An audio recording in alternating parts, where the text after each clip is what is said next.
cifrador de bloque con alternancia de algoritmos de cifrado basados en registros de desplazamiento con retroalimentación no lineal de 128 bits.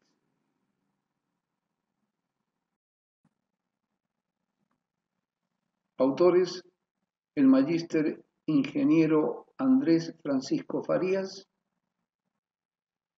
y el ingeniero Andrés Alejandro Farías. Principio del cifrado de mensajes. Si tengo un texto plano y quiero transmitirlo en forma segura, necesitaré de un cifrador con su clave respectiva para obtener el texto cifrado. Cifrador de bloques. El cifrador de bloques divide al texto plano en bloques de igual longitud. Cada uno de estos bloques es sometido individualmente a un proceso de cifrado para obtener otros tantos bloques de texto cifrado. Estos bloques posteriormente se encadenan siguiendo algún procedimiento determinado. Cifrador de bloque diseñado sobre una red de Feistel. Componentes de la red de Feistel. Los componentes de la red de Feistel son la red de Feistel para cifrado, la red de Feistel para descifrado, el algoritmo de cifrado, clave y subclaves, vector de inicialización, modo de encadenamiento de los bloques. Red de Feistel para cifrado. El modo de encadenamiento es el CBC. Esta red con el modo de encadenamiento CBC tiene un modo de operación para el primer bloque y otro modo de operación para los restantes bloques. Para el primer bloque, el texto plano es sometido a una operación XOR junto con el vector de inicialización de 256 bits. Hay que recordar que los bloques en esta red tienen una longitud de 256 bits. Posteriormente, se realiza una permutación IP de 256 bits. Este bloque permutado se divide en dos partes. Una de las partes, junto con la subclave 1, alimenta al primer algoritmo de encriptación. La otra parte se somete a una operación XOR junto a los 128 bits de salida del primer algoritmo de encriptación. Con este procedimiento se realizan 63 rondas. En cada ronda intervienen las 63 subclaves. Terminado el proceso de rondas, se realiza una permutación inversa para obtener el texto cifrado correspondiente al bloque 1. El bloque de texto cifrado se somete a una operación XOR con el bloque de texto plano siguiente. Este procedimiento se repite para los restantes bloques.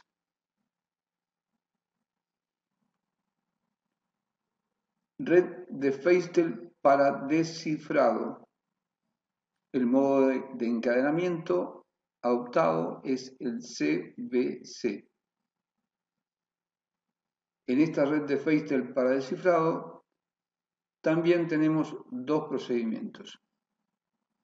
Uno para el primer bloque y el otro procedimiento para los bloques restantes.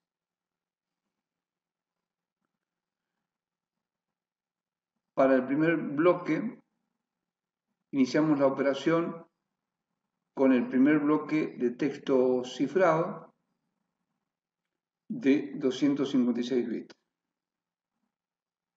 Realizamos una permutación IP, luego dividimos el bloque en dos partes iguales de 128 bits. Una de esas partes, junto con una de las subclaves, alimenta al primer algoritmo de encriptación.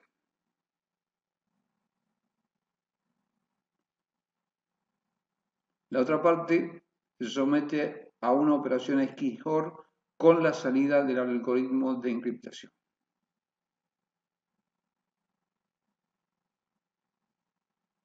Este procedimiento se repite en las 63 rondas, recordando que, al igual que en la red de Feistel para cifrado, el algoritmo de encriptación se va alternando. Primero uno, después el otro algoritmo y finalmente otra vez el uno y así sucesivamente hasta terminar las 63 rondas. También hay que recordar que las subclaves se introducen en modo inverso. Terminadas las 63 rondas, se realiza una permutación inversa sobre el bloque resultante de 256 bits y luego de eso viene una operación de XOR entre esa salida y el vector de inicialización, obteniéndose el bloque de texto plano correspondiente al primer bloque. Para los restantes bloques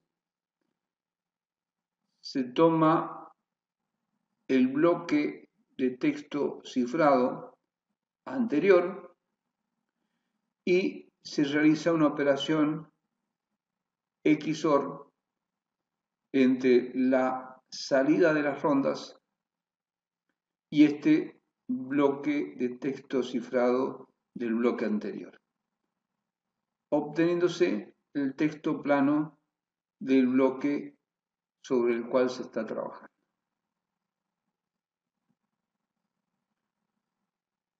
Clave y subclaves.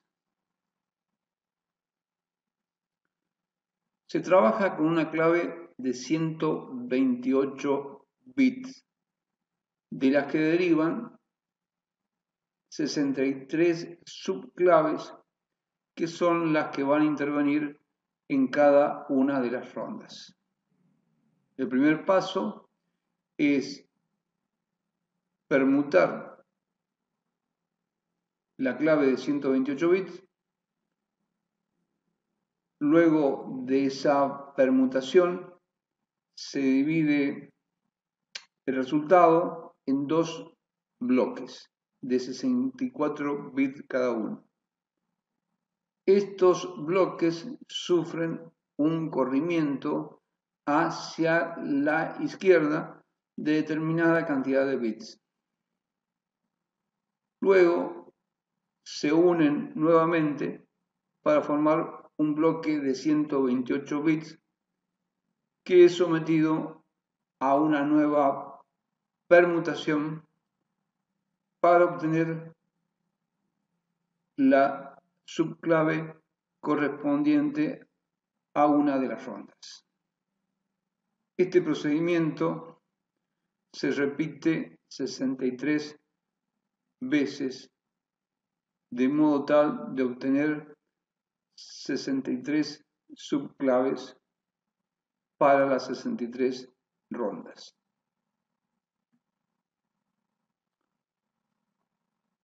Algoritmos de cifrado.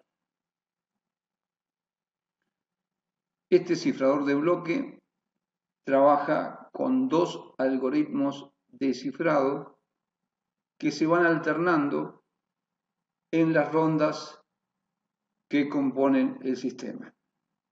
Primero el algoritmo 1, luego el 2, nuevamente el 1, después el 2 y así hasta completar las 63 rondas.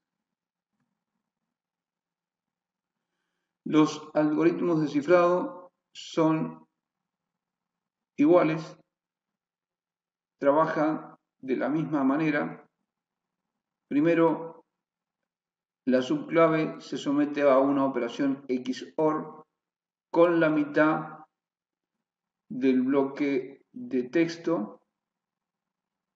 De esta operación resultan 128 bits de salida.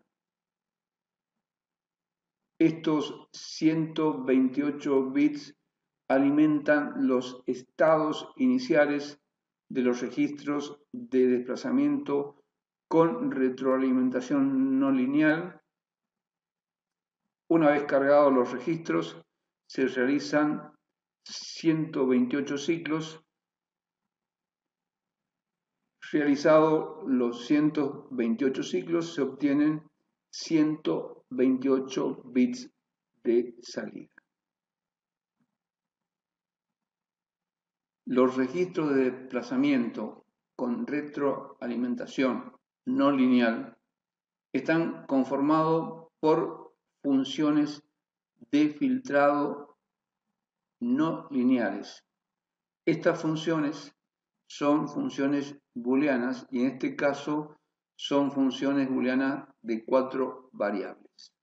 Dentro de las características deseables para estas funciones booleanas tenemos que las funciones sean balanceadas, que las funciones tengan alta no linealidad, que las funciones tengan alto grado algebraico, que las funciones cumplan con el estricto criterio de avalancha. De acuerdo con los criterios antes mencionados, se seleccionaron dos funciones booleanas de 4 variables para que sean las funciones booleanas de filtrado no lineal para equipar a los registros. Aquí tenemos el primer registro de retroalimentación. Está conformado por el registro en sí mismo, el polinomio de conexión, que es un polinomio primitivo que permite que el registro tenga el máximo periodo. Y finalmente la función booleana de filtrado no lineal. Ahora tenemos el registro 2, conformados por el registro en sí mismo, el polinomio primitivo de conexión y la otra función booleana de filtrado no lineal que hemos adoptado. Definido el cifrador de bloque, realizamos operaciones de cifrado sobre un mismo texto plano y con 100 claves distintas. con lo cual obtenemos 100 muestras, las que son sometidas, cada una de ellas, a pruebas estadísticas para determinar su condición de aleatorias. En la tabla se indican las pruebas elegidas, la longitud binaria del fragmento de texto es de 25.600 bits y la hipótesis nula es que el p-valor sea mayor que 0,01. Realizadas las pruebas, hay, según la norma, dos modos de interpretar los resultados. Primero, la proporción de muestras que pasan los tests. Y segundo, la uniformidad de los p-valores que corresponden a cada test.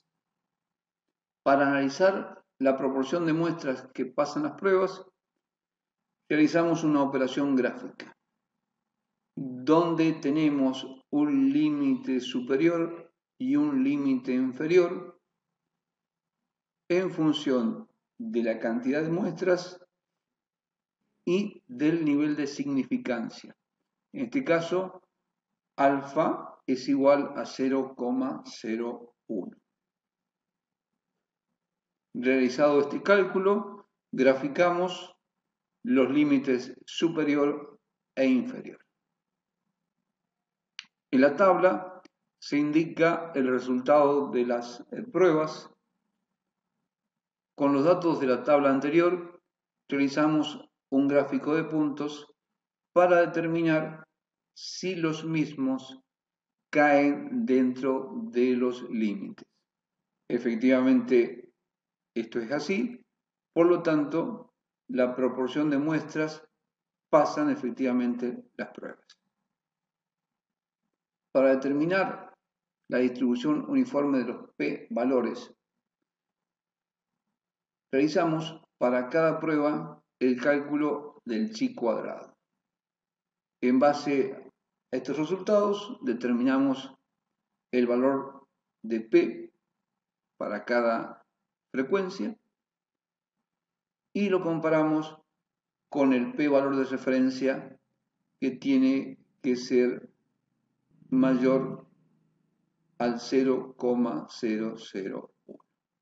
Por lo que vemos en la tabla, se cumplen estas condiciones en todos los casos. En la última tabla